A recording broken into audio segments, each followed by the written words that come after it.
Bismillahirrahmanirrahim. Assalamualaikum warahmatullahi ta'ala wabarakatuh.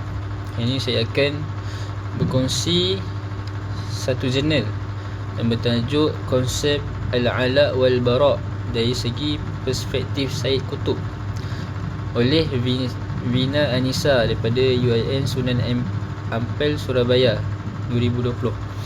Jadi objektif kajian ini menjelaskan konsep Al-Ala' wal-Bara' menurut Syed Qutb dalam tafsir fi Zilalil Quran.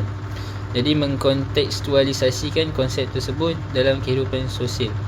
Jadi apakah definisi Al-Wala' dan Al-Bara'? Al-Wala' iaitu loyalitas, sikap dekat, cinta, setia dan menolong hanya kepada Allah, Rasulullah dan orang-orang mukmin. Al-Bara' pula berlepas diri, sikap memutuskan hubungan, menjauhi dan membenci segala bentuk kekufuran serta musuh-musuh Allah. Jadi konsep menurut Syed Qutb berdasarkan penafsirannya terhadap ayat-ayat seperti Al-Maidah 51, At-Taubah ayat 1 dan Al-Mumtahanah ayat 4. Syed Qutb berpendapat larangan menjadikan ahli kitab Yahudi dan Nasrani sebagai pemimpin kerana mereka saling bekerjasama memusuhi Islam.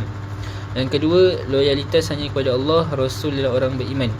Ini adalah masalah akidah, bukan sekadar hubungan sosial. Yang ketiga, pemisahan yang jelas antara toleransi dan loyalitas.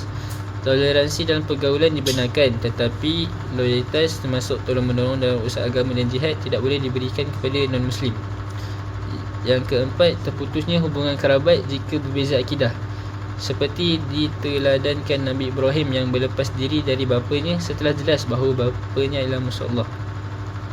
Jadi kontekstualisasi dalam kehidupan sosial iaitu meninggalkan kesyirikan, tidak meminta pertolongan, perlindungan atau menyembah selain Allah. Yang kedua, membantu saudara seiman dalam hal ketakwaan dan kebaikan, amar ma'ruf nahi munkar. Yang ketiga, tidak bertasyabuh, iaitu menyerupai orang kafir dalam adat, pakaian dan amalan khusus yang menjadi simbol agama lain, kerana tasyabuh boleh menimbulkan loyaliti kepada yang diikuti. Jadi ulama berbeza pendapat. Ahmad Mustafa Al-Maraghi membenarkan kerjasama duniawi dengan non-Muslim jika ada masalah. Quraisy Shihab pula membagi non-Muslim kepada 3 kelompok: yang hidup damai, boleh bersahabat, yang memerangi dilarang, dan yang bersimpati kepada musuh Islam perlulah berhati-hati. Syed Qutb pula lebih tegas, tidak ada wala' sama sekali kepada non-Muslim walaupun toleransi dalam pergaulan tetap dibenarkan. Ini kesimpulannya, Al-Wara' wal-Bara', Al-Wala' wal-Bara' adalah konsep akidah yang lahir dari kalimah syahadah. Syed Qutb menekankan pemutusan total loyalitas kepada selain Islam, namun tidak menolak toleransi sosial. Dan terakhir sekali, kontekstualisasinya dalam kehidupan moden, meninggalkan syirik, membantu sama Muslim dan tidak meniru cara hidup orang kafir yang bercanggah dengan syariat.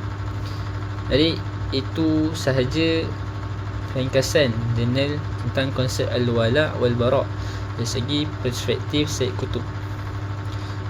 Sekian, terima kasih, semoga bermanfaat.